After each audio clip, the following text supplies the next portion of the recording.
Samajwadi party के नेता रामगोपाल यादव का बीजेपी पर बड़ा हमला। कन्नौज सीट से बीजेपी की हार तय। रामगोपाल ने ये कहा, हार के डर से बीजेपी में बौखलाहट है इस वक्त। ये बयान दिया रामगोपाल यादव ने। चुनावी मैदान में क्योंकि सपा का ये गढ़ रहा है सब समाजवादी पार्टी अब भी गढ़ है, अब भी गढ़ है। जो जीत गया वो उसकी फर्स्ट और लास्ट जीत थी।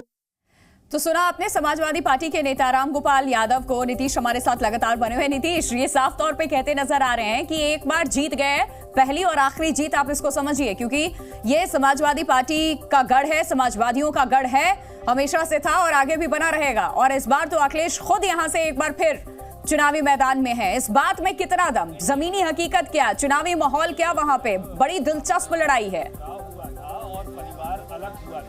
देखिए, लड़ाई दिलचस्प है और एक तरफ इसको गढ़ बताया जा रहा है, दूसरी तरफ अगर बात करें तो भारतीय जनता पार्टी के जो प्रत्याशी हैं सुब्रत पाठक, वो इसे गढ़ नहीं बल्कि अपना घर बता रहे हैं। तो आप लड़ाई कितनी दिलचस्प है इसको समझ सकती हैं। लेकिन जिस तरह की जो चीज़ें, जो बातें हो रही हैं, जो कयास है, जो जनता ये कह रही है कि मुलायम सिंह यादव के समय से मैं बात करना चाहूँगा कि मुलायम सिंह यादव यहाँ से थोड़ी दूरी पर अगर लोकसभा का चुनाव लड़ते थे तो वहाँ लड़कर जो जातीय समीकरण है उसको अपने पक्ष में रखते थे। आपको बताऊँ कि सिर्फ यादव बिरादरी ही नहीं, सिर्फ मुस्लिम बिरादरी ही नहीं, बल्कि ये इलाका ब्राह्मण बाहुल्य भी माना जाता है। कई ऐसे इलाके हैं जहां पर ब्राह्मण वोटर ज्यादा हैं और इसके साथ ब्राह्मण ही नहीं बल्कि सवर्ण वोटर। बिल्कुल, आप बने रहिए नीतीश हमारे साथ। देखिए, रिएक्शंस आने शुरू हो गए। यूपी के डिप्टी सीएम ब्रजेश पाठक ने समाजवादी पार्टी पर बड़ा हमला बोला। उन्होंने कहा कि यूपी में समाजवादी पार्टी को 0 सीट मिलेगी।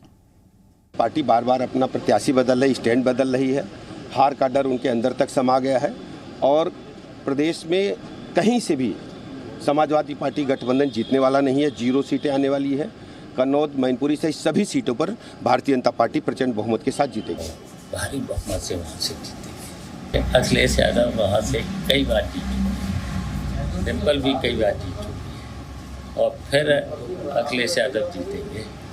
और देखिए, इनका तो वहाँ कोई नाम भी नहीं ले रहा है सुब्रत पाठक का। और ये तो इनकी इतनी हवा खराब है, इन्होंने दुकानदारों को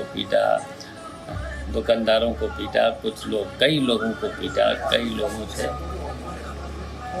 से इन्होंने दुर्व्यवहार किया है। तो ये तो देख लेना, सुब्रत पाठक कहीं टिकेंगे भी नहीं। तो सुना आपने 2 लीडर्स को, बीजेपी को भी सुन लिया, समाजवादी पार्टी के लीडर को भी सुन लिया आपने, और शिवपाल यादव ने कहा कि सुब्रत पाठक तो कहीं टिकेंगे ही नहीं।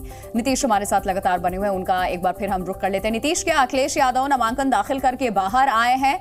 और जिस तरीके से हमने देखा है कि तमाम जो लीडर्स हैं उनकी तरफ से ये आश्वासन जताया जा रहा है बीजेपी की तरफ से, सुब्रत पाठक जीत करके आएंगे, क्योंकि बीजेपी जानी जाती है सिटिंग एमपी एमएलएस के टिकट तुरंत काट देती है अगर रिपोर्ट कार्ड अच्छा नहीं रहता है। तो अगर सुब्रत पाठक को उतारा गया है, बखूबी बीजेपी इस चीज को जानती है कि ये फाइट कितनी टफ होने वाली है कन्नौज में।